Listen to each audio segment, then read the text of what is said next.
Նախ ասեմ, երբ որ մենք մեկնարկում ենք Լեռնային Ղարաբաղից բռնի տեղանված մեր հայրենակիցների աջակցության ծրագրերը, մենք ի սկզբանե հայտարարեցինք, որ մեր ծրագրերը կարճաժամկետ, միջնաժամկետ եւ երկարաժամկետ կտրվածքի տրամաբանության մեջ են, եւ մենք տեղյակ ենք եւ կարճաժամկետ եւ միջնաժամկետ ձեր նշած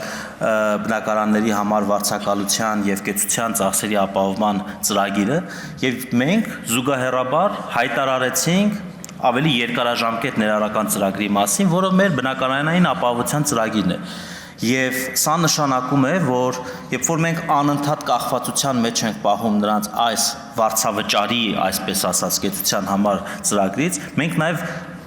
արհեստական խոչընդոտ ենք ստեղծում, որպեսզի մարդիկ ավելի արագ եւ ինտենսիվ ներառվեն մեր աջակցության երկարաժամկետ ծրագրերում։ Երբ որ դուք բերում եք 4 հոգանոց ընտանիքի հետ կապված, 4 հոգանոց ընտանիքին կոնկրետ բնակարանային ապահովության հետ կապված, մենք առաջարկում ենք մինչև 20 միլիոն դրամ, կա ցանկը 400-ից ավել համայնքներում, թե որտեղ կարող են բնակարան ձեռք բերել եւ պայմանները, եւ մենք շարունակական աշխատանքներ ենք իրականացնում, որպեսզի նրանք կարողանան այդ ծրագրից օգտվել։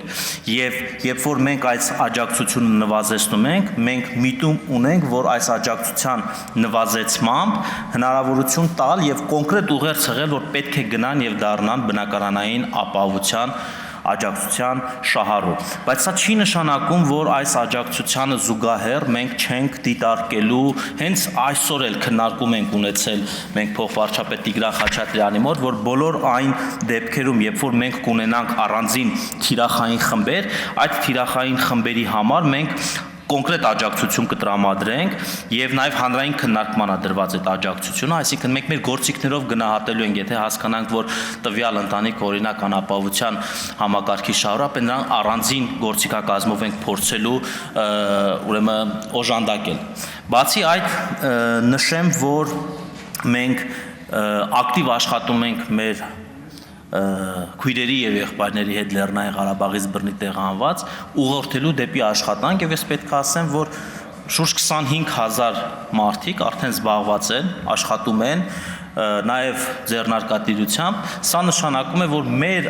ծրագրերը ավելի թիրախային պետք է սրանից հետո լինեն, մենք չենք կարող անընդհատ զուգահեռ երկարաժամկետ բնակապահովության ծրագիր մշակենք իրականացնել եւ ասենք, որ շարունակ դուք պետք է ստանաք նույն 50,000 դրամը եւ այդ 50,000 դրամով շարունակ ձեր վարձավճարին ուղղեք։ Մենք ունենք երկարաժամկետ